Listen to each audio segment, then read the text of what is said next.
Hello everyone, welcome to my YouTube channel I drawing. तो मेरा नाम है गौतम कुमार और मैं आई धनबाद में बीटेक फर्स्ट ईयर का स्टूडेंट हूँ।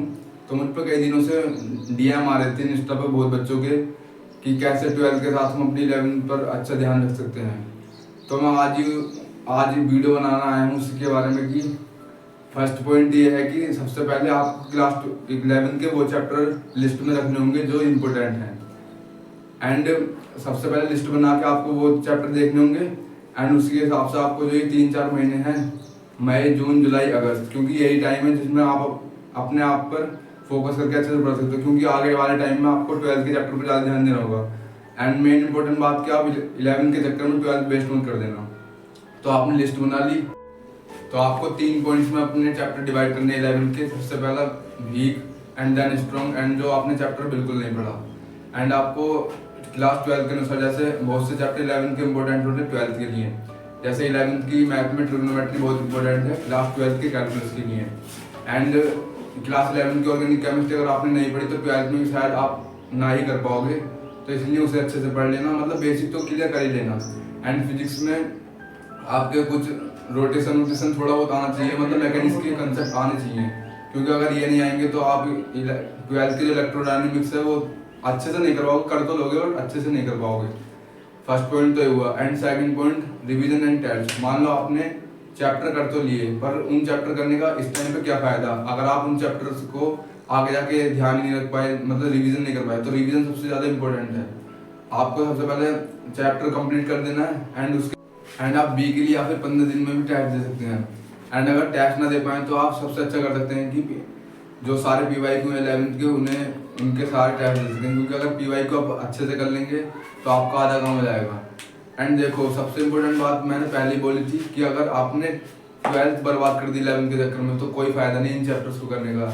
तो मेरा ध्यान आपको 12th पे रखना है। जो थोड़ा थोड़ा टाइम मिले, जैसे आपको शाम को टाइम मिल गया या आपने टाइम बचा लिया, खेलने नहीं गए, तो आप उसमें अपना 11th का रिवीजन कर सकते हैं। या जो चैप्टर्स आपने थोड़े बहुत आप पढ़े थे 11th में और अच्छे से नहीं करवाए तो उन्हें स्ट्रॉन्ग कर लो। एंड इम्पोर्टेंट बात यह है कि आपको जो मेन इंपॉर्टेंट चैप्टर है ना उन्हें करना होगा सबसे अच्छा पहले तो, क्योंकि अगर इम्पोर्टेंट भी और जो ज़्यादा क्वेश्चन आ रहे हैं मेन के अनुसार, जेई मेन के अनुसार देख लो, एंड जे एडवांस के अनुसार तो तुम्हें स्पेसिफिक चैप्टर ही करने होंगे जो जे एडवांस में आ रहे हैं। एंड तीसरा मोस्ट इम्पोर्टेंट पॉइंट है कि सिलेबस। देखो, आपको अपने अनुसार ही सिलेबस डिसाइड करना है कि मुझे 11th के कौन से चैप्टर करने हैं, क्योंकि अगर आप सारा सिलेबस करने गए तो आप मतलब बेकार ही हो सकता है, क्योंकि क्या ही फायदा अगर आपने सारा सिलेबस कर लिया एंड आपसे पेपर में क्वेश्चन नहीं बने। एंड सबसे इम्पोर्टेंट बात, आपको क्वेश्चन प्रैक्टिस सबसे ज़्यादा करनी है, क्योंकि अगर आपने क्वेश्चन प्रैक्टिस नहीं करी तो कोई फायदा नहीं। क्वेश्चन प्रैक्टिस एंड टेस्ट देना सबसे इम्पोर्टेंट है जेईई की प्रिपरेशन में, क्योंकि मैंने भी यही गलती करी थी। मैं तो सबसे पहले क्वेश्चन प्रैक्टिस कम करता था, क्योंकि जो बच्चे ऑनलाइन तैयारी करते हैं उनका यही होता है कि वो बस पूरे दिन भर लेक्चर देखते रहेंगे, 3-4 घंटे का सोचते हैं पढ़ाई होगी, बट ये पढ़ाई नहीं होती। आपको क्वेश्चन प्रैक्टिस ज़्यादा करनी होगी। क्वेश्चन प्रैक्टिस करोगे तो उसी हिसाब से आपके नंबर आएंगे एंड उसी हिसाब से आपको कॉन्फिडेंस आएगा। देखो, जेईई की पूरी तैयारी में कॉन्फिडेंस सबसे ज़्यादा ज़रूरी है, क्योंकि बहुत से बच्चे तैयारी कर रहे हैं। अब आप अपने आप को स्टैंड कैसे करवाओगे उन सबके बीच में? तो सबसे पहले आपको क्वेश्चन प्रैक्टिस को सबसे ज़्यादा ध्यान देना है। मेरे सर भी ये कहते थे कि अगर आप क्वेश्चन प्रैक्टिस नहीं करते तो बेकार है आपकी तैयारी करना। एंड जब आप 11th के चैप्टर्स का रिवीजन करें तो साथ में शॉर्ट नोट्स भी बना लें, क्योंकि शॉर्ट नोट्स इंपॉर्टेंट है। क्योंकि देखो, सबसे इम्पोर्टेंट टाइम है पूरी जेईई प्रिपरेशन में 11th वो 12th से जेईई मेन से 2-3 महीने पहले, क्योंकि उसमें डिसाइड करेगा कि आप जेईई मेन में कितने नंबर ला पाओगे। अगर आपने धोखे से वो बेकार कर दिए तो आपकी सारी प्रिपरेशन खराब हो सकती है। तो आपको कमेंट में लिखना होगा कि तुम फ्यूचर IIT हो, क्योंकि जब तक तुम नहीं मानोगे तो कोई भी दुनिया में नहीं मानेगा। एंड आपको मानना पड़ेगा कि मैं IIT हूँ, उसी हिसाब से आपको प्रिपरेशन करनी होगी।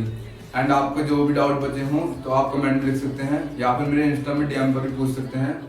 तो love you, take care and study करते रहो। और वीडियो अच्छी लगी हो या इन्फॉर्मेटिव लगी हो तो अपने दोस्तों को भी शेयर कर सकते हैं एंड वीडियो को लाइक करें। एंड वीडियो की जानकारी अच्छी लगी तो चैनल को भी सब्सक्राइब कर दें। एंड बाकी इंस्टाग्राम पर तो तुम्हें पता है कि IIT को फॉलो करोगे तो तुम वैसे IIT बन जाओगे।